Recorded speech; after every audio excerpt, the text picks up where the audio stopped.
Life after retirement. The reality, the joys, and the unexpected challenges. Alright, we've talked a lot about how to get to financial freedom, saving, investing, planning, all that good stuff. But what happens when you actually reach that goal and step into life after retirement? Picture this. It's a Tuesday morning, you wake up, no alarm clock, no work emails, and you realize you can do whatever you want. Sounds amazing, right? But let me give you the real scoop. Life after retirement isn't always just sunsets on the beach. It's full of incredible moments, but there are also challenges I wish I'd been more prepared for. When I retired at 38, I thought I had it all figured out. I had a portfolio to cover my expenses, a list of places I wanted to travel, and plans to try new hobbies. Those first few weeks were like a dream. I still remember the first day I woke up with no schedule. I made a cup of coffee, sat on my porch, and just watched the sky. No meetings, no deadlines, nothing but freedom. It felt like I'd won the lottery. But after a couple of months, that initial excitement started to fade. I realized freedom comes with a big question. What do I do with all this time? Without a job to structure my days, I started feeling a bit lost. Some days I'd sit on the couch, binge-watching Netflix, wondering if I was wasting my life. It's not something I expected.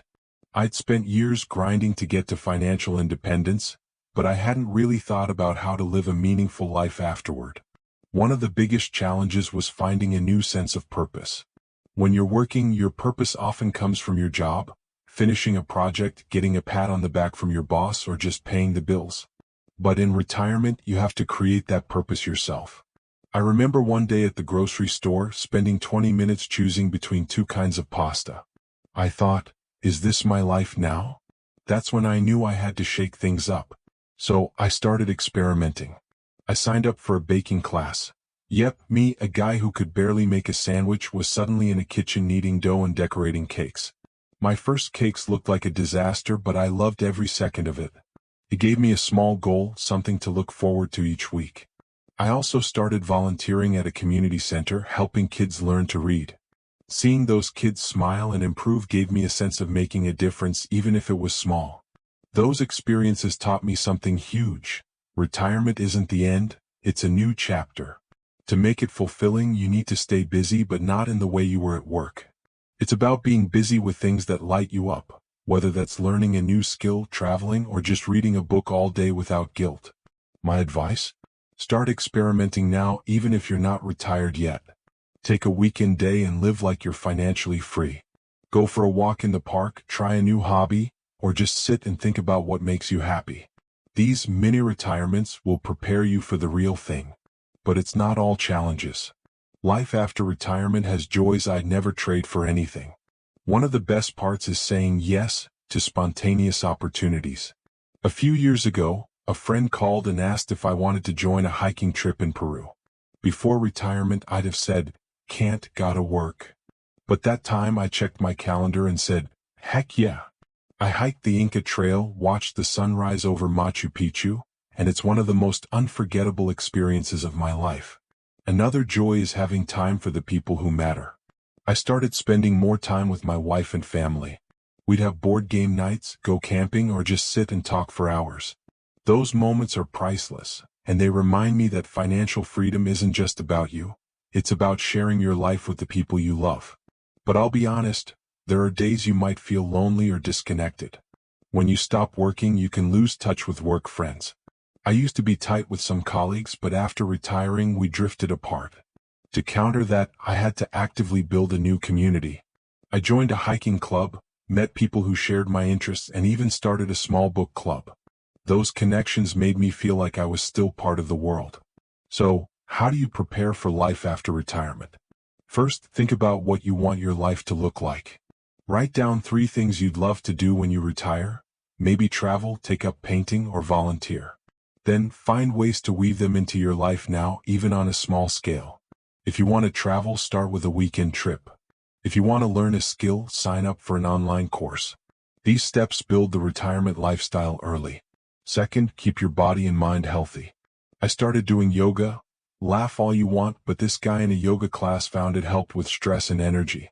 I also make time to read personal growth books and journal, which helps me reflect on my goals and emotions. These habits aren't just great for retirement. They make your life better today. And finally, don't be afraid to mess up. There'll be days you feel lost or wonder if you're doing it right. That's normal.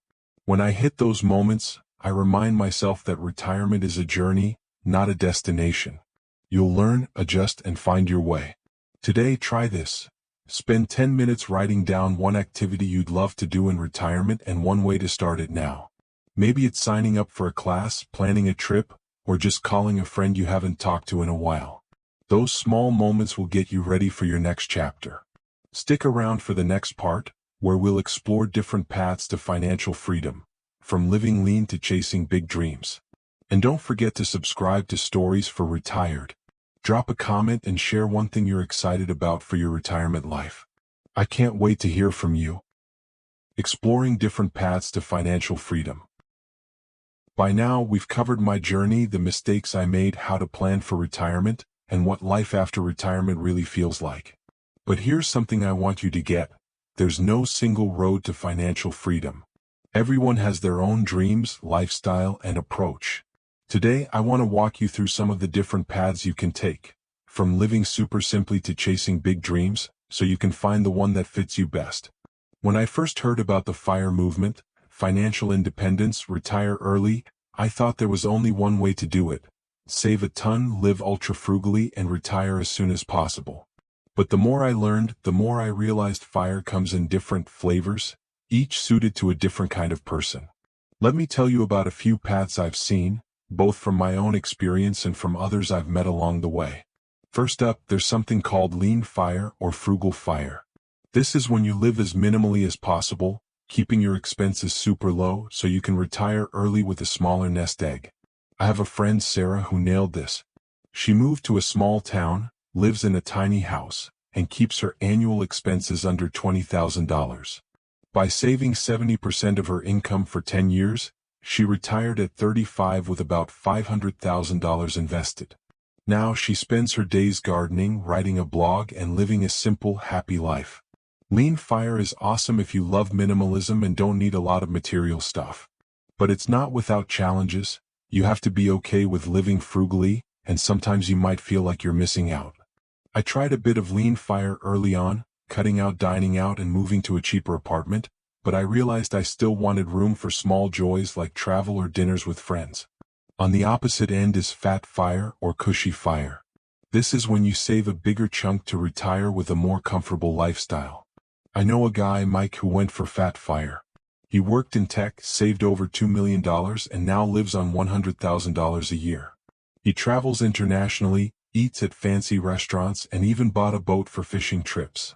Fat FIRE gives you comfort and flexibility, but it takes longer to save and usually requires a higher income. I didn't go full fat FIRE, but I borrowed a bit from it. I wanted enough to travel and enjoy life without counting every penny. So, my portfolio sits somewhere between lean and fat FIRE. Enough for a comfy $40,000 a year lifestyle, but not over the top. Then there's barista FIRE, which I think is pretty cool. This is when you reach a level of financial independence but keep a part-time job for extra income or benefits like health insurance. I know someone, Lisa, who did this. She saved enough to quit her full-time job but works 20 hours a week at a coffee shop for insurance and some pocket money. It gives her a balance, enough freedom to pursue hobbies but a safety net from the job. Barista FIRE is great if you don't want to stop working completely or worry about healthcare costs. A big deal in the US. I considered this before retiring but ended up focusing on passive income from investments so I wouldn't need a part-time gig. Beyond the FIRE flavors, there are other paths that don't fit neatly into the FIRE box. For example, some people achieve financial freedom through entrepreneurship. I met a guy who started a small online business selling handmade goods. He doesn't retire in the traditional sense, but he works remotely, makes enough to live, and loves what he does. That's financial freedom too, when you work because you want to, not because of bills. So, how do you pick the right path? I'd say sit down and ask yourself, what matters most to me? If simplicity and freedom from stuff make you happy, lean FIRE might be your jam. If you want a cushy life with lots of experiences, fat FIRE could be the way to go. Or if you like a mix, barista FIRE or a side hustle might be the answer. For me, I chose a middle ground, enough to live well, travel, and do what I love, but not so complicated. But no matter which path you pick, one thing stays the same. You need discipline and a clear plan. None of these roads are easy, but they're all doable if you're willing to learn and take action. I remember when I started, I wrote down my goal: retire by 40 with $1 million. Every time I wanted to give up, like when the stock market crashed or I had to skip an expensive vacation, I looked at that goal and reminded myself why I was doing this. Today, take a moment to think about the path you want. Write down the lifestyle you dream of in retirement, where you'll live, what you'll do, how much money you'll need. Then pick one small action to start. Maybe research lean fire, explore a side hustle, or bump up your savings by $50 a month. Those steps will move you closer to financial freedom. Keep watching for the final part, where we'll wrap up and talk about how to start your journey and why it's never too late. And don't forget to subscribe to Stories for Retired. Drop a comment and share which financial freedom path you're curious about. I can't wait to hear from you. Your journey starts here. Wow, we've been on quite a ride together, haven't we? From my story, a guy who used to blow his paycheck on flashy cars, to reaching financial independence and retiring at 38. We've talked about the mistakes that cost me millions, how to plan for early retirement, what life after retirement really feels like, and the different paths to financial freedom, from living lean to chasing big dreams. But now, I want to talk about you, and how you can start your own journey starting today. As I sit here sharing this with you, I can't help but think back to the moment everything clicked for me.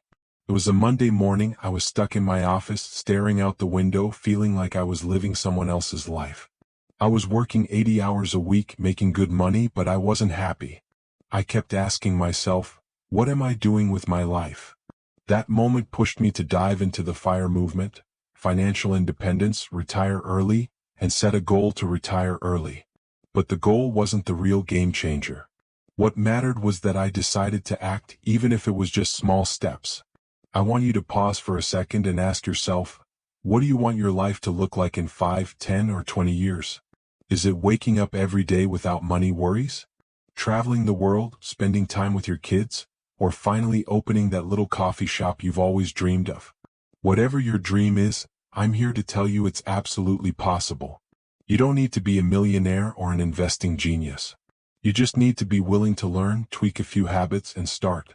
One of the biggest lessons I've learned is that financial freedom isn't a destination, it's a journey. You won't wake up one day and magically be financially independent. It's built from small decisions, day after day. When I started, I wasn't saving 60% of my income right away. I began with $100 a month, putting it into an index fund, and slowly worked my way up. Every time I cut an expense, like ditching $5 daily coffees or moving to a cheaper apartment, I felt closer to my goal. Those little wins gave me momentum, and before I knew it, I'd built a portfolio big enough to retire. But I'll be real with you, this road isn't always smooth. There'll be days you want to throw in the towel. Maybe the stock market tanks and you panic thinking you've lost everything. Maybe your friends don't get why you're skipping fancy dinners or driving an older car. I've been there. One time, I saw friends posting about a Hawaii vacation, and I wondered if I was giving up too much of today's fun. But then I reminded myself, every time I say no to something now, I'm saying yes to freedom later. And let me tell you that freedom is worth every second. Today, I wake up every day grateful for the choices I made. I've hiked the Inca Trail in Peru, taught kids to read at a community center, and even learned to bake, something I never thought I'd do. But the best part isn't the trips or the hobbies. It's the peace of mind, knowing I don't have to work to live, that I can live life on my terms. I want you to feel that peace. And trust me, you don't have to wait until you're 65 to get it. No matter your age, 20, 40, 60, there's still time to start. If you're 25, you've got time to let compound interest work its magic. If you're 50, you can still save aggressively and retire earlier than you think. I've met people who started their FIRE journey at 60 and still hit financial independence in 5 years. It's never too late as long as you're ready to act. So, what can you do today to kick things off? Take 10 minutes tonight to do 3 small things. First, write down your retirement dream. Where do you want to live? What do you want to do? How will it feel to be free from money stress? Get specific. It'll be your guiding light. Second, look at your budget and find one expense to cut. Maybe $50 a month from dining out or a subscription you don't need. Take that money and put it into an investment account like a Vanguard index fund. Third, commit to learning one new thing about personal finance each week. Maybe read a blog, listen to a podcast, or watch more videos on stories for retired. These small steps will add up to big changes over time. But above all, believe in yourself. When I started, I didn't think I could retire early. I was just a regular guy making mistakes, learning, and keeping at it. If I can do it, you can too. And I'm here on Stories for Retired to walk this journey with you. I'll keep sharing stories, lessons, and practical tips to help you get closer to financial freedom. But I want to hear from you too. What's your dream? Where are you on this journey? Drop a comment and share your story. I read everyone and can't wait to connect. Before I wrap up, let me leave you with this. Life's too short to spend it working for things you don't love. Financial freedom isn't just about money, it's about taking back your time, your life. You deserve that, and I believe you can make it happen. Hit that subscribe button for Stories for Retired right now to catch every video. Click the bell so you don't miss new tips on early retirement, financial planning, and living your best life. And don't forget to comment. Tell me one small step you'll take today to get closer to your dream. I'm so excited to hear from you, and I'm here cheering you on every step of the way. See you in the next video.